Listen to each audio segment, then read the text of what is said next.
22 নম্বর সবক। ই ইন কু কুন তু তুম ইন কুন তুম। বি বা ই বি সা আই হি সামাইহিম। ওয়া আ বে বা তো কলকলা। ওয়া আবে স স আওয়াজ বড় রাখতে হবে, স রি। ওয়া আবে স রি। কা সা বা থ, ওই যে আগে বলছিলাম যে তা কলকলার হরফ না, এটাকে আমরা বলি হামস। তো এত বেশি আমাদের যাওয়ার দরকার নেই। তো তাঁটা যখনই সাকিন হবে এরকম একটা আওয়াজ হবে, যেমন তাব্বাত ইয়াদে, তাব্বাত ইয়াদে। সো কা সা বা থ। ওয়া হু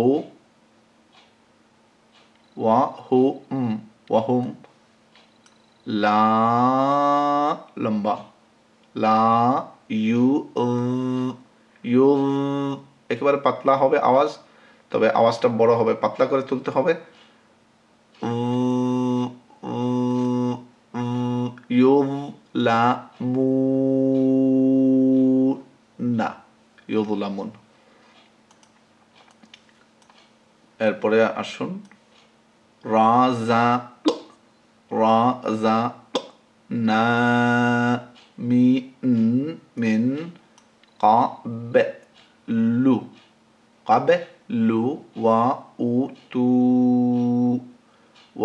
উতু বিহি মুতাশাবিহান, বিহান, মুতাশাবিহান। এখানে এই যে বিহান আছে, যে যদি থামেন তাহলে একটি জবর আমাদেরকে সরাতে হবে। তখনকার সময় আমাদের আলিফের আগে জবরওয়ালা হরফ ধরে নিয়ে আমাদের এক আলিফ লম্বা করতে হবে থামার সময়। আমি সামনে আরো বলবো। বারবার যদি একবারে যদি আপনি বুঝেন না, অসুবিধা নেই, কারণ একই শব্দ একই কথাগুলো আমি বারবার বলার অর্থ হচ্ছে যে আমার কথাগুলো শুনতে শুনতে যাতে আপনাদের এই সবকটা মনে হয়ে যায়, মুখস্থ হয়ে যায়, আপনাদের বুঝে চলে আসে, সেই জন্য একই জিনিস আমি বারবার বলতেছি। লা হু লাহুম ফি, ইয়া সাকিন তার আগে নিচে জের, কারণ জেরওয়ালা হরফের পরে ইয়া আসছে, সেজন্য জেরওয়ালা হরফ লম্বা। ফিহা, এখানে দেখুন জবরওয়ালা হরফের পরে আলিফ এসেছে, সেই জন্য জবরওয়ালা হরফের আওয়াজ লম্বা হয়েছে। আজ, এটা হচ্ছে তার সাকিনের আওয়াজ। আজ, ওয়াটা যখন বলবেন, নট ওয়া ওয়া ওয়া ওয়া আজ ওয়াজ,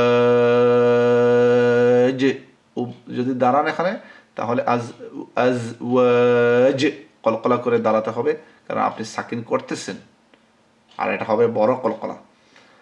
তাজবিদের মধ্যে আরো বেশি আমি আপনাদেরকে বোঝাবো। আর নতুবা যদি আপনি যদি না থামেন তাহলে আজওয়া জুন, জু জু, একটিতে জু আর দ্বিতীয়টা হবে জুন।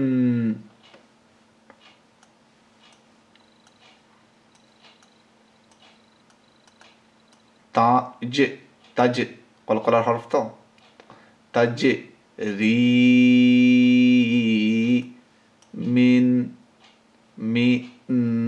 মিন তা তাহ থি হা ল। এখানে দেখুন এই যে হাঁটা লম্বা করা যাবে না, তার কারণ কি জানেন? তার কারণটা হচ্ছে এই এখানে লম্বা করার চেয়ে জরুরি হচ্ছে যে সাকিনওয়ালা হরফের আওয়াজে গিয়ে পৌঁছা। তো এখান থেকে আমরা এরকম আমরা বলবো না হাল, হাল ন। এখানে যে আলিফটা এখন আমরা উচ্চারণ করব না, কারণ এই যে জবরওয়ার পরে যে সাকিন, সেই সাকিন হরফে যাওয়া জরুরি আমাদের। তো হাল তাহতি হাল আন হারু, আন আনহারু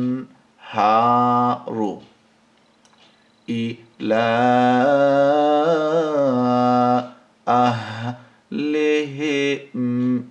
আহলিহিম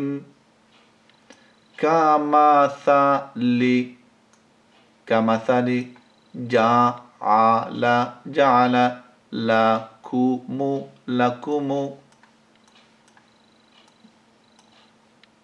হাযা এটাও লম্বা হবে হাযা ফিহা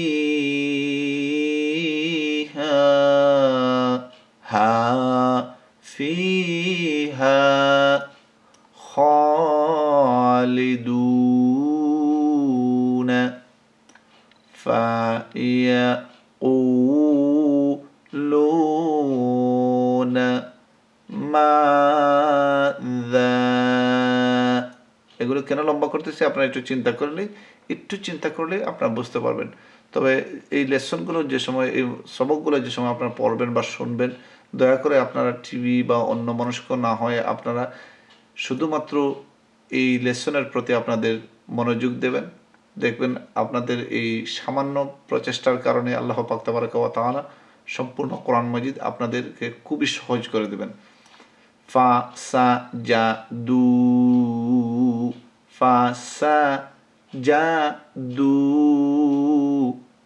কারণ পেশ বলা হরফের পরে ওয়াও সাকিন দু বিহি কাসীর দাঁড়ালে র, না দাঁড়ালে রান হবে। রান না দাঁড়ালে প্রত্যেকটা হরফে তার সঠিক উচ্চারণ করতে হবে।